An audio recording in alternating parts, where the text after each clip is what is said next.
Hello बच्चों, क्या हालचाल। आज हम क्या स्टार्ट करेंगे, इलेक्ट्रिसिटी पढ़ रहे हैं। आज लेक्चर 4 रहेगा और हम पढ़ेंगे हेडिंग जो है हमारा प्रकाश विद्युत प्रभाव। कल हम 3 हेडिंग के बारे में पढ़ लिए थे। हमने कल क्या क्या पढ़ा था, घर्षण द्वारा आवेशन, प्रेरण द्वारा आवेशन और उसके बाद चालन द्वारा आवेशन और उसके बाद तापमानिक ऊर्जा द्वारा आवेशन। आज हम पढ़ेंगे प्रकाश विद्युत प्रभाव द्वारा आवेशन की घटना में क्या होता है। तो अब आप समझेंगे, मान लेते हैं कोई एक धातु है, ठीक। अब इसमें क्या होता है कि जब इसमें हम प्रकाश बैगनी किरणें को आपतित कराते हैं, जब इसमें हम प्रकाश बैगनी किरण को आपतित कराएंगे तो क्या होता है कि यहाँ से इलेक्ट्रॉन बाहर निकलते हैं। क्योंकि जैसे सब लोग देखे हो, सबके घरों में सौर सेल होता होगा, सौर ऊर्जा, जिससे हमें विद्युत मिलता है। उस सौर सेल में क्या होता है कि जब हम उसके प्रकाश की किरणें पराबैंगनी आपतित होती है तो इसके अंदर इलेक्ट्रॉन होते हैं। तो यहाँ से इलेक्ट्रॉन क्या होते हैं कि बाहर निकलने लगते हैं। कहाँ निकलते हैं? बाहर की तरफ निकलने लगते हैं। तो इस धातु की सतह के अंदर केवल टू केवल धनावेश बचता है और यही घटना क्या कहलाता है? हमारा प्रकाश विद्युत प्रभाव कहलाता है। ठीक है, तो प्रकाश विद्युत प्रभाव क्या होता है कि किसी धातु की सतह पर जब हम प्रकाश पराबैंगनी किरणें को आपतित कराते हैं तो इसके अंदर से इलेक्ट्रॉन बाहर निकलते हैं और यही घटना प्रकाश विद्युत प्रभाव कहलाती है। तो पॉइंट अब लिखोगे, पहला पॉइंट करके लिखोगे इसमें, जब किसी धातु की सतह, इसमें पॉइंट करके लिखना, चित्र बना लेना, पॉइंट करना, लिखना। पहला पॉइंट, जब किसी धातु की सतह पर, जब किसी धातु की सतह पर प्रकाश की पराबैंगनी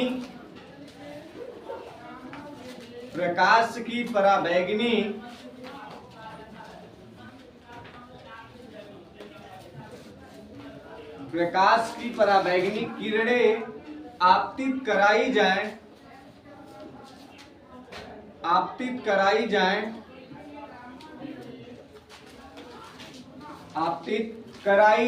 जाती हैं तो पराबैंगनी किरणें आपतित कराई जाती हैं तो धातु की सतह से इलेक्ट्रॉन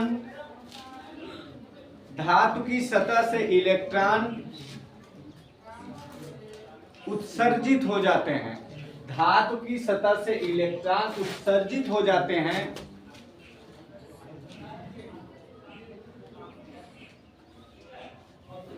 इस घटना को प्रकाश विद्युत प्रभाव कहते हैं। इस घटना को प्रकाश विद्युत प्रभाव कहते हैं।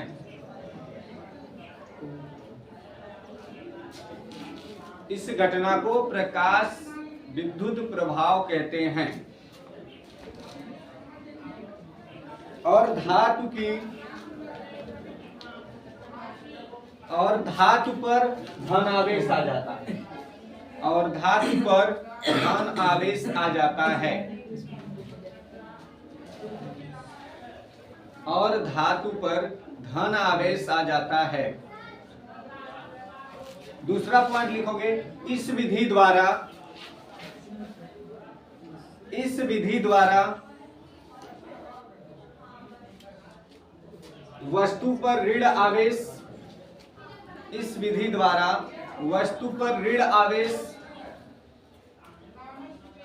उत्पन्न नहीं हो सकता। इस विधि द्वारा वस्तु पर ऋण आवेश उत्पन्न नहीं हो सकता।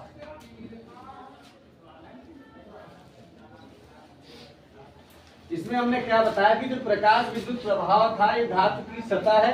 जब हम इस धातु की सतह पर प्रकाश बैगनी किरणें को आपतित कराते हैं तो होता क्या है कि जब यहाँ पे प्रकाश बैगनी किरण को आपतित कराएंगे तो इस धातु की सतह पे इलेक्ट्रॉन उत्सर्जित हो जाते हैं। और जब यहाँ पे इलेक्ट्रॉन उत्सर्जित हो जाते हैं तो इस धातु की सतह में भैया केवल टू केवल धनावेश बचता है। याद रखना कि इस प्रकाश वैद्युत प्रभाव में हमेशा धन आवेश ही बचेगा, ऋण आवेश नहीं बचेगा। ठीक है, तो प्रकाश विद्युत प्रभाव हो गया। आज ये हमारा लास्ट हेडिंग था, 5वां था जो हेडिंग हमारा था चार्जिंग ऑफ मेथड का, मतलब आवेशित करने का ढंग। हम 5 तरीकों से आवेश को आवेशित करने से ढंग सीख चुके हैं। कल 4 हेडिंग पढ़े थे, आज उसका एक हेडिंग पढ़े, प्रकाश विद्युत प्रभाव हो गया है। ठीक है, अब अगला हेडिंग हम पढ़ेंगे कूलाम का नियम क्या होता है, कूलाम के बारे में पढ़ेंगे।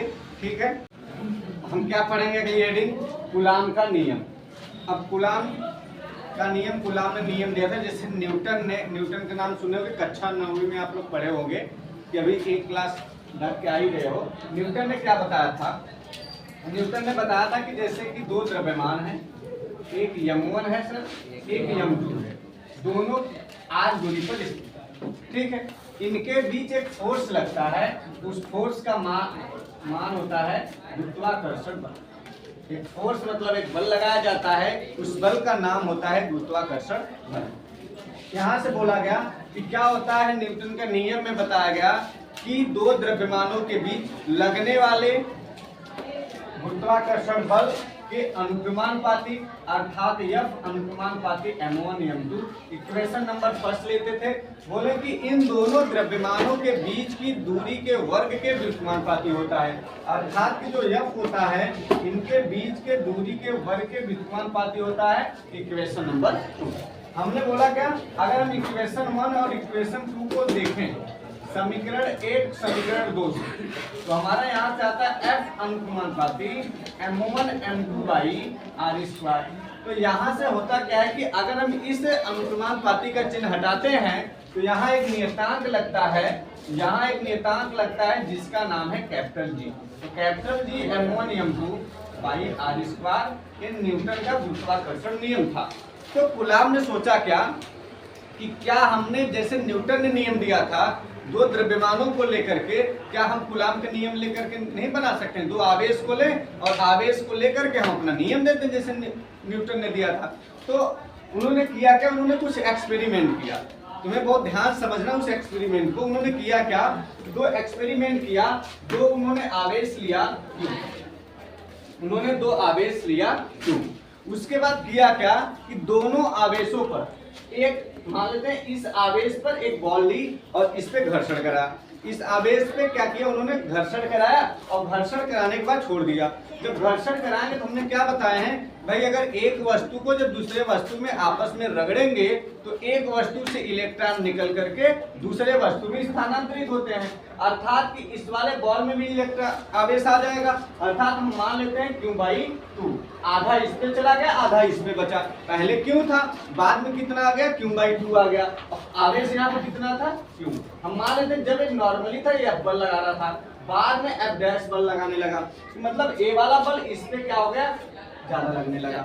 अब कंडीशन क्या है कि हम मान लेते हैं इस पे भी जब हमने रगड़ा, इस पे भी जब एक बॉल लेके रगड़ा तो यहाँ भी क्या आता है Q/2। तो न्यूटन को एक निष्कर्ष निकला यहाँ से, अगर हम दोनों के बीच की दूरी जितनी कम कर देंगे उस पे फोर्स का जो अट्रैक्शन होगा, वैद्युत बल, वो कम होता जाएगा। तो यहाँ से कूलाम ने एक्सपेरिमेंट करके अपना नियम को सोचा कि हम अपना नियम दे सकते हैं जैसे न्यूटन ने अपना नियम दिया था। तो यहीं से कूलाम का नियम आता है। कूलाम का नियम क्या होता है कि 2 आवेश होते हैं, 2 आवेश क्या क्या होते हैं, Q1 और Q2 जो आवेश होते हैं, दोनों आवेशों के ले करके उन्होंने अपना नियम दिया था। तो आवेश क्या है, एक आवेश होता है Q1 और एक आवेश होता है Q2। अब दोनों आवेशों के बीच की जो दूरी होती है वो होती है r, और इनके बीच जो लगने वाला फोर्स होता है वो F। ये इसका डायग्राम है। क्या होता है, 2 आवेश होते हैं Q1 और Q2, इनके बीच r दूरी पर रखे होते हैं और इनके बीच लगने वाला बल क्या होता है, F होता है, मतलब कि वैद्युत बल बोलते हैं उसे। ठीक है, उसके बाद होता क्या है, यहाँ पे देखना दोनों आवेश स्थिर होंगे, गतिमान आवेश नहीं होंगे। कैसे आवेश होंगे, स्थिर आवेश होंगे, मतलब जिस जगह पे हम आवेश स्थिर बनाओगे उसके बाद कूलाम का नियम लिखोगे 2 स्थिर बिंदु आवेशों के, 2 स्थिर बिंदु आवेशों के,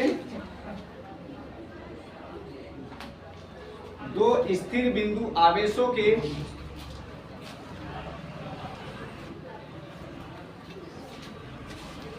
दो स्थिर बिंदु आवेशों के बीच लगने वाला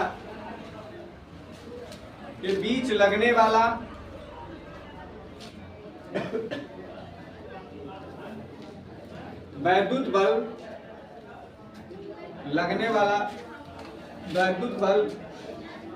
उन आवेशों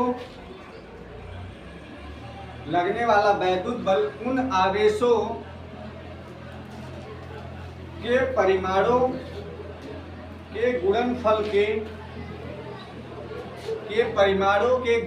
के अनुक्रमानुपाती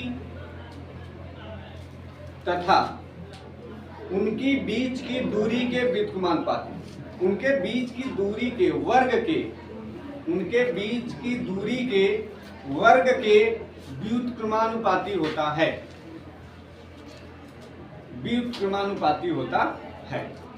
ठीक है, तो उन्होंने क्या बोला कि दो आवेशों के बीच लगने वाले वैद्युत बल के अनुक्रमानुपाती, अर्थात सर ये हो जाएगा F अनुक्रमानुपाती Q1 Q2। हम मान लेते हैं समीकरण नंबर हमारा 1। अच्छा, बोले कि जो F है सर वो होगी उसके दूरी के वर्ग के व्युत्क्रमानुपाती, हम इसको F व्युत्क्रमानुपाती 1/r² ले लेते हैं। अब होता क्या है, जब हम इन दोनों को मिलाते हैं, हम यहाँ लिखेंगे समीकरण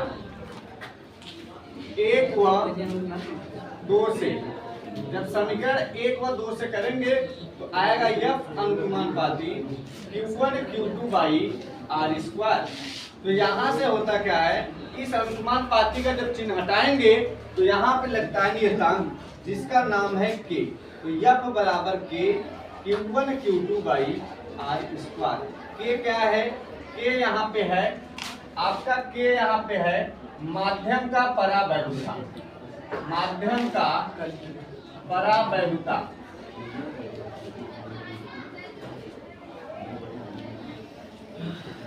ठीक। तो आप लोग इसको नियम को करो, इसका स्क्रीनशॉट ले लो। ठीक है, ये हो गया। तो कूलाम का नियम हो गया। इसके आगे K क्या हो गया, हमने क्या बताया? K माध्यम का परावैद्युतांक, R क्या है? उनके बीच की दूरी, Q मतलब आवेश, F मतलब वैद्युत बल। ठीक है, यस सर। तो आज के लिए इतना ही है। अब कल इसके आगे हम पढ़ेंगे। ठीक है, हाँ। और उसके बाद क्या है कि देखो, रोज का रोज तुम लोग नोट्स बनाया जाया करो और रोज का रोज पढ़ाई करो। ठीक है, क्योंकि तुम्हारा बोर्ड एग्जाम अब कितना दिन रह गया है? 5 से 6 महीने बोर्ड एग्जाम रह गए हैं। तो इसमें बोर्ड एग्जाम में इस बार ये है कि 95% लाना है। तो एकदम मेहनत से तुम्हें प्रतिदिन अध्ययन करना होगा, प्रैक्टिस करना होगा। ठीक है, तो आज के लिए इतना ही। सबको बाय बाय, कल मिलेंगे फिर।